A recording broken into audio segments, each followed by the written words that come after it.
Continuamos con el Expreso TV y tal como le anticipamos en la apertura está con nosotros ya Eduardo Gorch, que es responsable del área de infraestructura y ciudades de Siemens Argentina. Eduardo, muchas gracias por haber venido.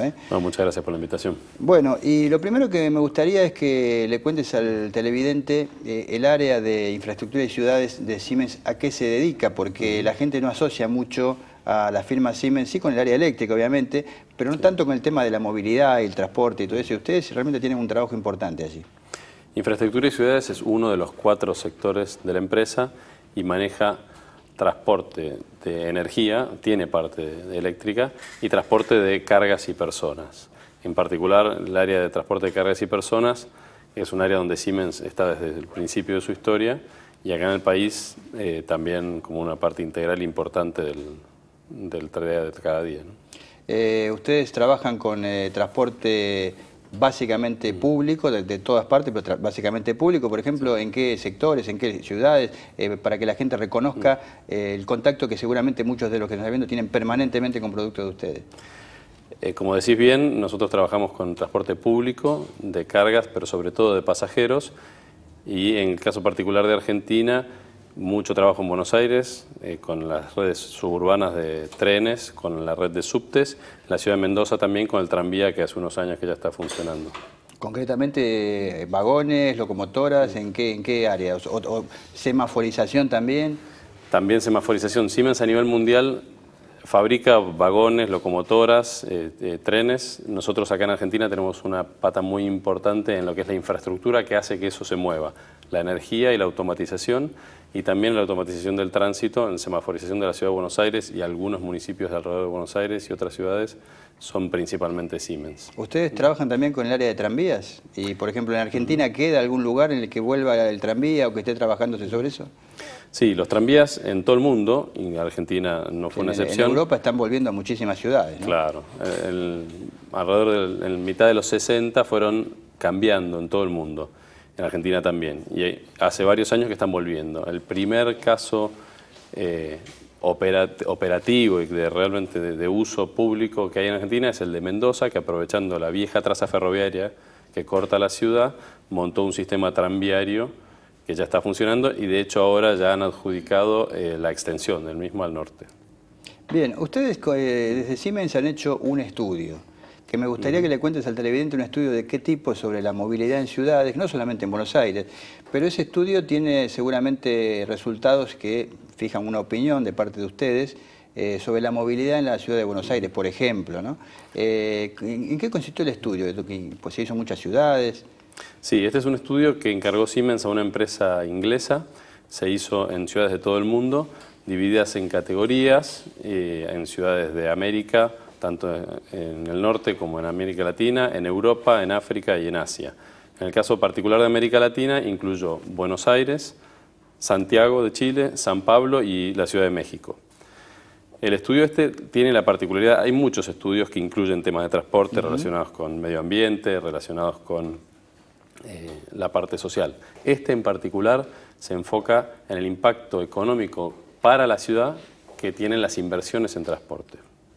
¿Y cuáles son los resultados?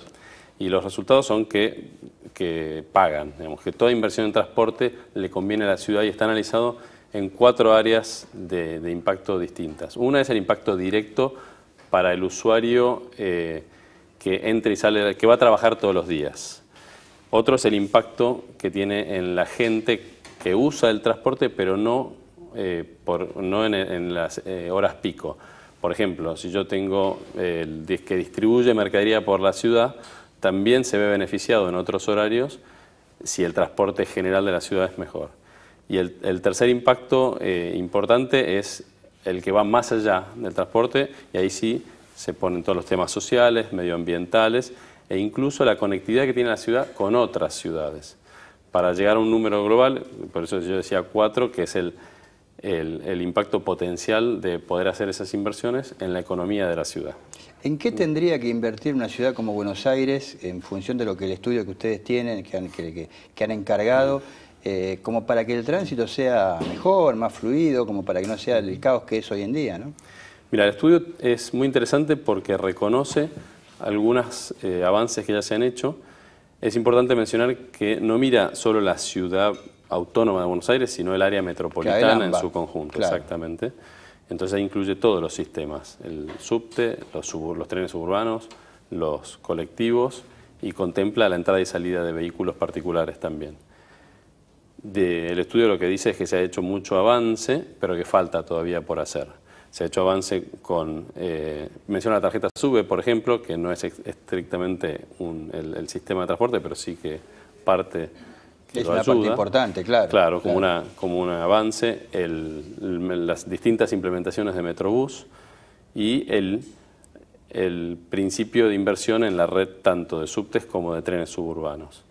Del lado de los faltantes, lo que menciona como un punto importante, menciona específicamente que la flota ferroviaria de la Ciudad de Buenos Aires y la de transporte en general es una de las más antiguas de todas las ciudades que fueron analizadas.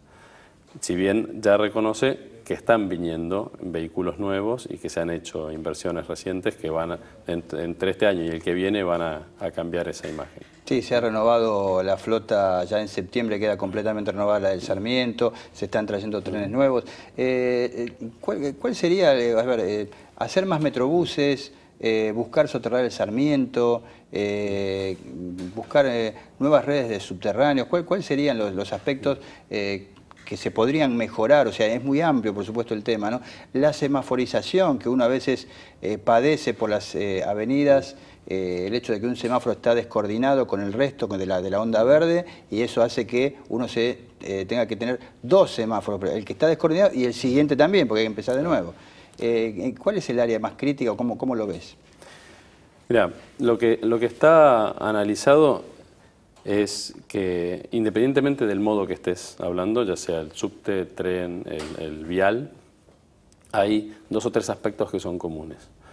Uno es que el transporte eléctrico beneficia mucho a la ciudad, ¿sí? y al usuario.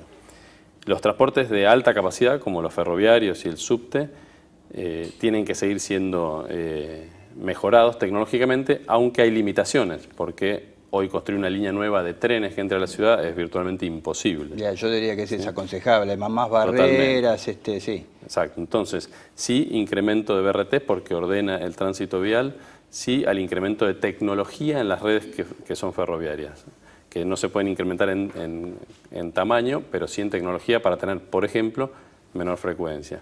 Entonces, por un lado, promover el transporte eléctrico, que incluso podría llegar a los BRTs, porque puedes poner buses eléctricos. Promover la automatización de los sistemas, tanto de los BRTs como de los subtes, trenes y del tránsito, los semáforos que vos mencionabas, una gestión más integral del tránsito que pueda detectar los volúmenes de tránsito como se están desarrollando en un momento determinado de la ciudad y adaptar los corredores viales a ese volumen y darle prioridad donde hay más masa para que pueda fluir mejor. Y después un paraguas que maneja todo eso, que es la coordinación y la gestión de eso. Y los modelos más avanzados a nivel mundial, las distintas ciudades que se analizan, casi siempre muestran algún ente, una entidad con autoridad sobre el transporte de toda el área metropolitana. Claro. Y acá no con lo hay. autoridad suficiente. Acá no parece que hubiera. Entes hay. Sí, tienen que tener el empoderamiento claro. para poder hacerlo. El último tema, porque ustedes son una empresa que trabaja muchísimo en automatización y en semaforización. En el gobierno de la ciudad se ha impulsado en los últimos años algunas avenidas volver a hacerlas doble mano. Y esto contradice lo que aprendimos hace algunas décadas atrás, cuando las avenidas se hacían mano única justamente para coordinar los semáforos y que el tránsito sea más fluido. ¿Esto es bueno, volver a la doble mano? ¿Demora más el tránsito? No sé, ¿tu opinión cuál sería? Mira, yo no soy especialista en ese tema y sí fue notorio la vuelta a la doble mano, sobre todo cuando vas manejando un auto, claro. ¿sí? Que se ha hecho más difícil. Claro. Por lo que está visto, si eso vos lo haces con una gestión adaptativa a los distintos flujos... Dentro de un marco, de un plan mayor. Claro. La planificación es fundamental. Y poder llevar eso durante los años, todas las inversiones dentro de una misma planificación. Entonces, si vos gestionás los tránsitos que ingresan a la mañana, que salen a la tarde, probablemente no sea tan conflictivo. Claro. El primer impacto, y siempre nos vamos a tener que acostumbrar y va a ser más molesto como es ahora. Eduardo, yo te agradezco que hayas estado acá y bueno, muchísimas gracias por haber compartido todos estos resultados de este estudio con los televidentes del Expreso TV. Es un placer, muchas gracias a ustedes. Gracias a vos. Bueno.